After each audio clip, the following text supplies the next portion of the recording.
What it do, KTTV? This is KT, and I'm coming at you live with another episode of the Daily K Podcast. Before the pandemic, I was privileged enough to talk to entrepreneur and momager of two successful entrepreneurs, Miss Shareca Vallaire. I delayed the release and only chose to put out virtual videos so that you will see that I am committed to staying socially distanced and safe during the pandemic. Well, after about 30 videos, I believe you all got the message. So without further ado, here's my conversation with Miss Shareca Vallaire. Hello, Ms. Vallaire, and thank you for stopping by today. Hi, Mr. KT. Thank you for having me. Yes, like I said, I know you have a super packed schedule. And so thank you for taking time out today to give some information out and to get the business out, because you have a lot of good programs going, and I'm sure that somebody can help and somebody wants to help. So Well, I always make time for everything, yes. And everything is our community. Thank you. That's what it's about to. So yes. Thank you. Okay. So and then as we get started, can you give us a little bit of background about yourself and just how you got to this point and where we are? The short version? That'll work. Okay. Well, I am Shareca Vallaire, yes. And I am originally from Lake Charles, Louisiana. I moved to Houston with only one thing in mind, and that was to succeed. And so I have a background in accounting. My undergrad started in accounting, started climbing the corporate ladder, because I've always been a business girl. That's what I saw myself as, and I just so anxiously wanted to climb the corporate ladder. And as I was in corporate America, at the time I had a little girl, and that lifestyle wasn't comparable to my household. I could not be the type of mother that I wanted to be or I needed to be, being that she and I were the only ones living together. So I had to drop her off to early morning care, which started at 7. And then she went to school all day. Then she had to go to after school care with the YMCA. And then she had to have someone pick her up after school care. And so I wouldn't get to her to about maybe 1 o'clock in the morning, about 2 weeks out of the month. And if anybody knows anything about accounting, that's called close. That began to weigh on me because she began to ask me, could you just get a job at Walmart? You know, you're never home with me. And I had just built a home, so Walmart wasn't going to be it. But I always wanted to be a teacher. Education had always been my passion. And so I looked into what the salary was for me to become a teacher. It wasn't comparable to what I needed to make to continue our lifestyle. So I stayed in corporate America for a couple of more years until the stress was basically killing me. The stress between balancing a home and working in corporate America. And I'm an overachiever, so I want to give my best in both places. And seeing that I could not be what I needed to be first was mom to my daughter. There was for a year straight, because I had about an hour commute. And I would cry and pray and ask God, what's my purpose? What is it that I should be doing? I didn't get it right away, but there was something that stood out to me. Being in clothes, being the first of the month, I got a phone call from my daughter's school. She had a temperature of 104, so I knew what that meant, because typically she would be hospitalized with pneumonia. And so, of course, that's what it was. And I needed to leave. So I went to my boss and I asked her, could I leave? Because I had to go get my daughter. And she's like, well, we're in the middle of close. No one is going to be able to finish your work. So not quite yet. So I went to my little cubicle and I sat there and I contemplated and I began to say, oh my gosh, like I really need to go get my daughter. And I just made that decision. I stopped what I was doing and said, I have to go get my daughter. Because for me, I knew what it meant. And then you can't leave your child at school sick for a long period of time. So I got to her, took her to the doctor. My boss called me on the way. I'm sorry, I was trying to give you the short version. My daughter, so the school called me, picked her up, and I got to the doctor, and at the doctor's office, my boss called me and said, when was I coming back?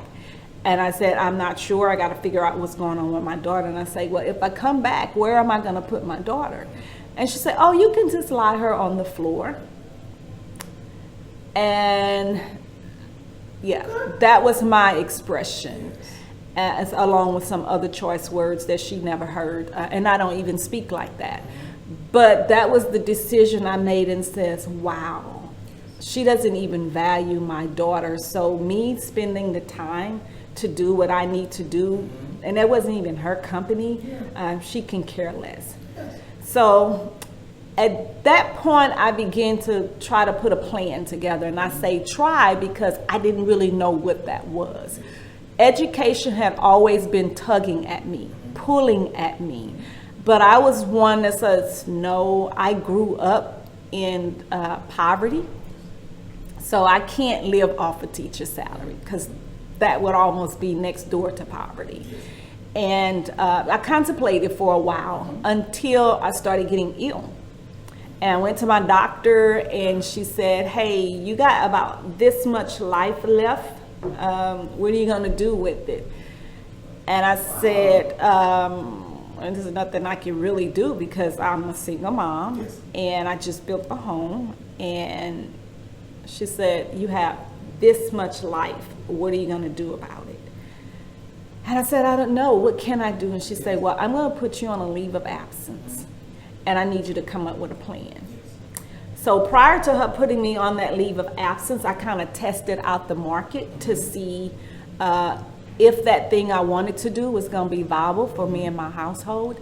And I must say, one of the ladies who was picking my daughter up from after school care, she ran a daycare center. And I saw her lifestyle, I saw the flexibility that she had, and I was like, well, I could do it, and I could do it better, because I have a passion for education. I just didn't know how. So one day I picked my daughter up from her house, and she looked at me and she said, wow, if going to college is what you did and you look like that every day when you pick up your daughter, I'm glad I never went. Wow. That was a big wow. Yes. And she saw me like that day after day after day. So she could no longer keep my child because I couldn't meet her hours. So I had to find someone else who would keep her to pick her up about 10 p.m. And then that was my neighbor. And that didn't sit well with me. So it was about 4 or 5 different places she was going in one day. Wow, yes. So I knew that I needed to do something different. And I kind of said, all right, let me start doing childcare on weekends, even though I was still working. And that grew so significantly because I did overnight care, 24/7 for the weekends. And went on a leave of absence August 2015. I opened the doors to my own daycare center. Now, with the Success for Kids, how many years did you run? I had Success for Kids from August 2015 to August 2013. No, I'm sorry, August 2005 to August 2013. I not only worked with kids from 0 to 5, I also did after school care. Okay. So I picked up kids from school, brought them back to the center, and worked with them on their homework. But my thing was about vision. You know, having a vision, setting mission, and setting goals. And so one summer we did a program called Real Life 101. And it was in there, my daughter found her passion. So they had to come up with a mock business. They had to research it. They had to find out what university they could go to based upon that business, how much money it would cost them. And so at the time, my daughter had come up with the vision of a layers. And she's always been able to draw. So I made sure I cultivated that skill by putting her in after school programs that related to her art abilities. Even though, you know, I was working in the child care, I wanted to make sure my child wasn't left out. And so we did that, and that's basically where Vallaire's, we put the V on Vallaire's because she had Allaire's. So we put the V on it. I asked her, how serious are you about the business? And she told me she really was. I was like, okay, well then let's see. So within that time, I got ill and I had to close the childcare center. So I wasn't able to fulfill what it was I had just been working so hard on. I feel like it was a leap, and instead of me making it over to the other side, I kind of entered into an unknown place. But I thank God for that place because it was growth. Yes, man, it seems like it just comes to you, though. Like, you make the decision, because for one, you've already so far been asked, what are you going to do with that? About your health, about your baby's talent, and so you still have to put things in place, like supermom. I won't even say supermom. Yeah. There's someone who stays on her knees. Okay. And that guy. And I listen for instructions. Yes. Because I learned early in life, I'm a dot I and cross the T in accounting, so we're really anal. I was really anal. I learned that in order to be your best, you have to be available. Okay. And that is for whatever assignment God calls you on. Yes. Now I learned that on the back end. I didn't know that early on. You know, what I learned was, hey, I want to be successful. I want to go to college and I want a good job, and this is how I'm going to do it, until you actually get into that thing and realize it's not the same for everybody. Yes. So my path was basically my path in the beginning, but on January the 2nd, 2013, my name was called to do something totally different. Now, what that different was, I didn't know at the time. I just knew that I was just getting ready to launch Success for Kids into a larger entity, closing on a building, line to work with the investors. I mean, like this, I had been working towards that for so many years. And December 29, 2012, a lady came to my seat as I was sitting in Chili's, me and my son, and asked me, could she have a minute? She said, I have a message from God. Do you mind? And I'm like, okay, a message from God. Well, I know what that's all about because I'm a preacher's granddaughter. And so everybody's always trying to give you a word. But I wasn't disrespectful. And I was like, okay. So in my mind, I'm like, well, I'm going to see if she know what she talking about because I'm on the know. I'm very tuned in. And so she just tells me, she said, God said, you're going to have to trust him. And I was like, oh, okay, I trust God. And she says, no, God said, you're going to really have to trust him.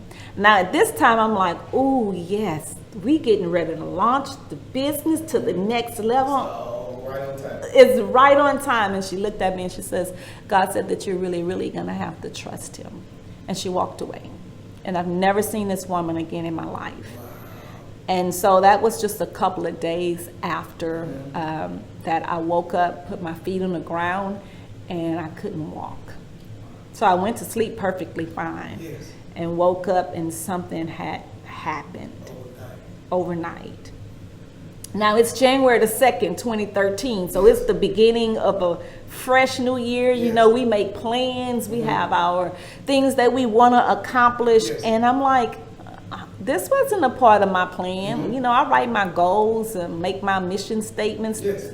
None of this was on there, so I don't know. So anyway, we do what we do best. We go to the doctor and find out what's going on. Well, my journey lasted 7 years.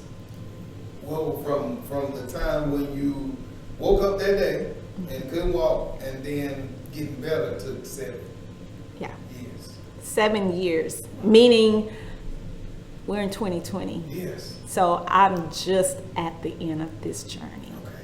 I'm just at the end of it. Damn, 7 years. So what happened? Well, like, I mean, was it going through therapy? What did you find? That's the $1 million question. So you're looking at someone who was very successful and dotted my I's and crossed my T's. Had my financials together, had my credit A1, had savings for a rainy day, was good on my health, I pretty much follow directions well. That's one of my strong suits. And we go to the doctor. It started with my feet. Foot doctor couldn't find anything. The pain went from my feet to my ankles, from my ankles to my knees, from my knees to my waist, from my waist all the way up. So my body, it was basically all of my body. So the first thing they want to say, okay, you might have an autoimmune disease. So they test me for that. It's like, no autoimmune disease. We just figured out what it is 7 years later. But within that time, oh my goodness, there's a scripture that I say daily: though I walk through the valley of the shadow of death, I feel no evil. I was walking in that shadow. I endured pain every day on a scale of a 10. That's a long story, so I won't even kind of go through all of that. But I learned so much. And I used to ask the questions, why? Like, I don't understand. For someone who was not sick, who had it all together, I just went to sleep. That's all I did. And I didn't understand. And so many say we're not supposed to question. Well, without me questioning, I need to know. That, okay, so if I'm going to listen, I need to know who's speaking to me. So went through that journey. But in that journey, new things was birthed. And in the journey, after my daughter got ready to go to school, where in fact, the day we dropped her off to school, we drove to Dallas, we came back, Bryce and I was sitting on the sofa, and it was August 17th, because it was the first day of orientation for him in 2015. He was crying, like he had lost his best friend. And I automatically said, Bryce, it's gonna be okay. Your sister's coming back. And he looks at me and he says, I'm not crying because my sister is gone. I was like, well, what are you crying for? I want a business. And I'm thinking to myself, why do you cry about a business? And I say, well, Mom isn't able to help you with the business. I'm not where I was with your sister. He looks at me and he said, I don't need your help. Call your business friends. So I kind of chuckled to the side. And I'm like, call my business friends. I said, okay, well, if I call my business friends, what kind of business would you start? He said, well, I've been with you guys to so many events. And side note, he hated the events. He hated dressing up. Like, that was a world he never wanted to be in. And he said, call your business friends. Tell them that you guys never did anything for men, and each time I went to an event with my sister, men were asking, and he's like, oh, we don't have anything right now. So those bow ties, pocket squares, and lapel pins that you guys made for an event just to satisfy the men, you didn't do anything with them. If you teach me how to make them, I can take it from there. Basically is what he said. I'll take them from there. And that's what he's been doing. So I called my business friends. 2 weeks later, he came up with the name. He knew what he wanted already. He knew what problem was needed, what problem was there, how he was going to solve it, who was going to help him solve it. He didn't really have to go out and get any material because he used the remnants from his sister's fabrics, designs that she made. Right on time. So he was studying. And that's another thing. My kids are 10 years apart. So he was about 3, 4, 5. He was paying attention. Although he was running underneath the tables every time we went to an event, he was paying attention. And I was like, wow, incredible. Now you can't keep him out the stores. He got to have a new suit, new jacket. Stay fresh. So that leads up to Vallaire's for Men. So now he's taking the lead. He got the Vallaire's for Men. And so how long has that been in business so far? Because right now it's August 2015. Okay, to this present day. And so he worked for, like, everything that's happening right now, he's been putting in that work. He's been putting in that work. Yeah, it's not overnight. Yes. Yeah, but I didn't know it's been a long, because how old is he? He's 13 now, and he started at 8. Yes, and so just going. And so, like you said, right now he's doing an event. Where's the vendor? Right now, he's at the Black Greek Wall Street over here at the Buffalo Soldiers Museum. Man, So I know, I want to say last week it was, not too long ago, the Chronicle. I think I seen something. Houston Chronicle, Yeah, yes. Chronicle. Friday. Yes. Friday was Houston Chronicle. Saturday was speaking engagement in Louisiana. It was a panel. Yep. Yes. No, Sunday was the panel. Okay, see, I'm watching. Yes. And this week it's all been one day, literally, because I haven't had time just to really breathe. Yes. You know, between going to school and working Yes. and loading up the car and unloading it, it's just one long day. And so with that business though, have you seen the impact that you all are having on, I guess, entrepreneurs or young entrepreneurs as you go to different places? Or? We definitely have. And so even with that, within the journey, after Bryce had started his business, my daughter was home one day, I don't know, it was over the summer. We would have business/family meetings. And in one of those meetings, he came to me and he says, "Hey, Mom, the community has been so good to us, and Houston has the best community because literally in the journey they have loved on us so much."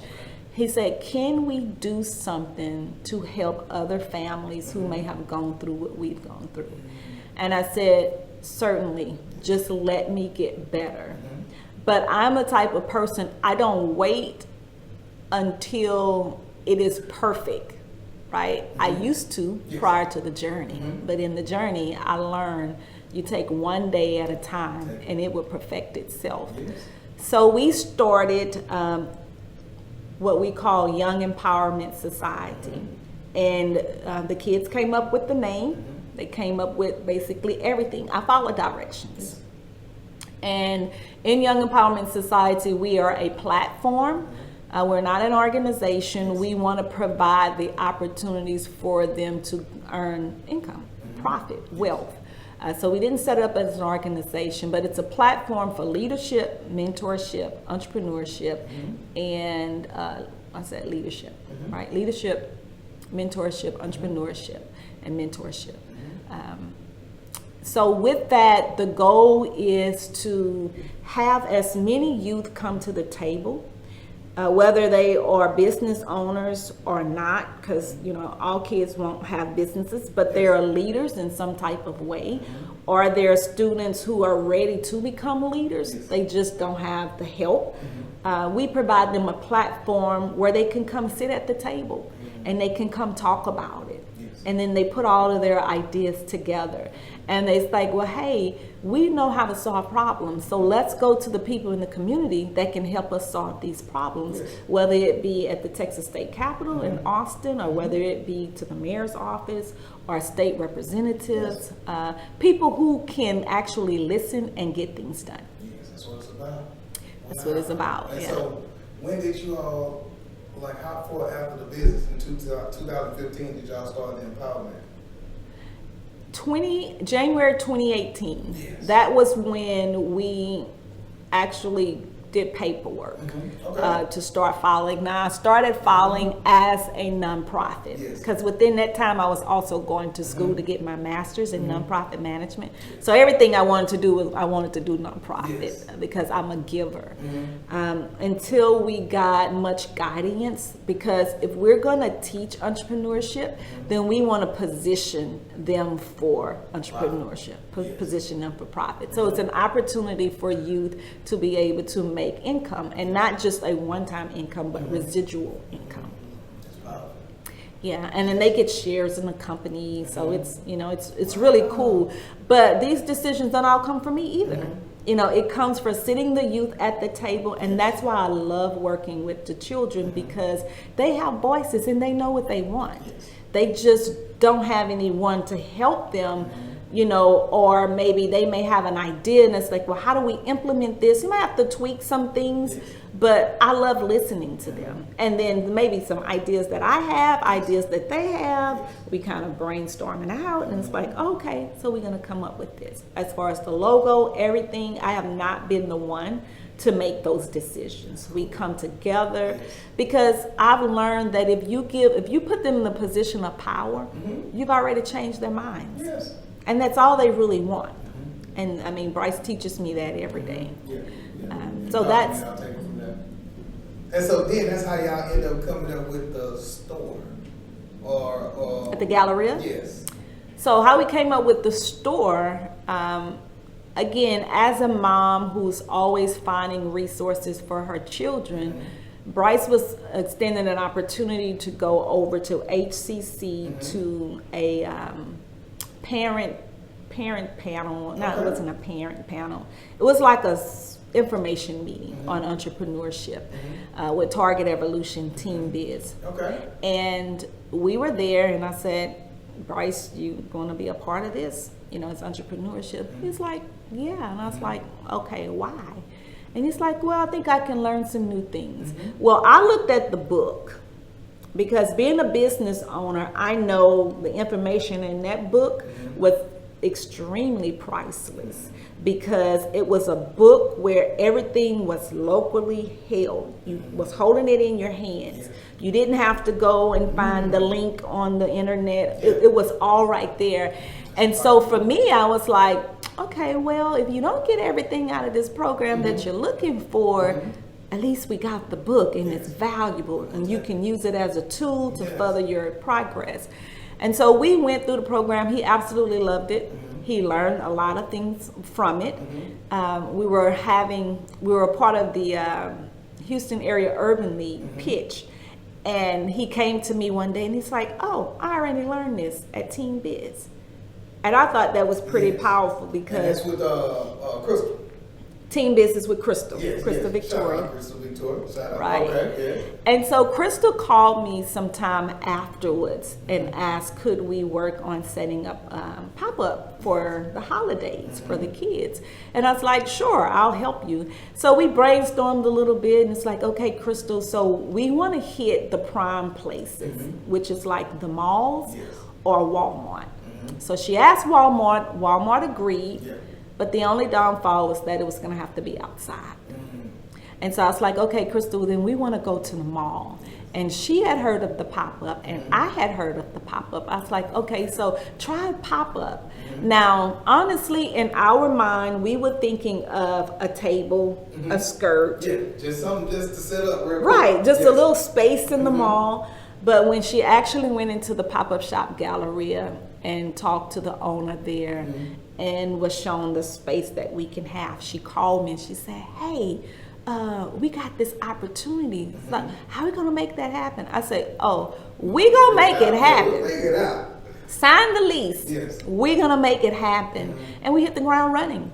We went out, we found sponsorships, we did whatever we needed to do. And we got into the Galleria store. And so that was a really cool experience. Awesome. And so from the Galleria, the way the pop-up shop works is that they take over space for a short period of time. And so our last day was actually yesterday in the Galleria because that space is now going to be occupied. But the great thing about that is that we're moving to Memorial City Mall. Okay. And so continues. we'll be there indefinitely. Oh wow, congratulations. Thank you. Yeah, man. And just to think, you already got these set up for different parts. Everything goes together. We talked about connectivity earlier today, and so that's it. This practice over here set you up for the next piece. That's right. And the sweet spot for Bryce is that a men's clothier store contacted him. And now he'll have 2 locations where you can buy his products. One over here on West Alabama, and then over at Memorial City Mall. And then, of course, online. Congratulations to y'all for that. Wow. Okay. And so I know, like we're going to close it out, but before we go, I know you have the Parents Empower program. And so that's very important for me. Like I say, during my time at PD, we went all the way to Belize and we did a 4-hour session. We did 2 4-hour sessions for the teachers, University of Belize, and it was all about parental empowerment. And so ever since then, going through grad school, I learned the importance of having your parents on your side. And so for you to empower them and to get them in the game. It's awesome. So can you talk to us about a little bit about that? Certainly, because Parents Empower is a baby that we're birthing. Yes. And I like to say that I've been carrying it for 7 years. Okay. So 7 years is the total amount of years that I've been in the journey. Yes. And now I understand the purpose of the journey. I didn't get it.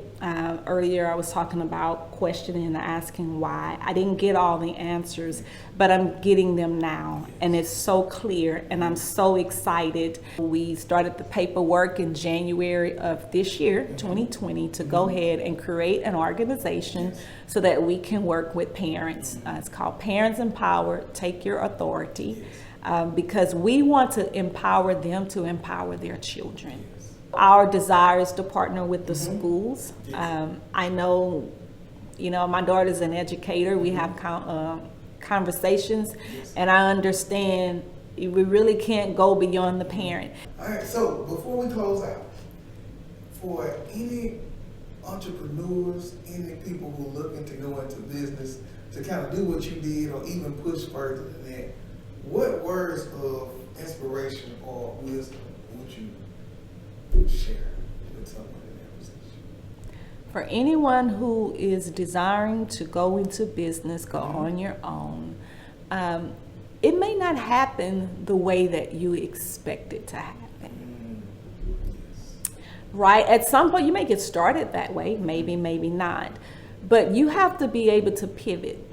I went through so many pivots in the journey, and you'll see, Success for Kids, Vallaire's for Men, Young Empowerment, up into Parents Empower. You have to be able to pivot, and I'm going to close by saying this. One day in prayer, I could hear these words uttering in my ear, and it says, "Destiny is calling my name. Purpose I will fulfill.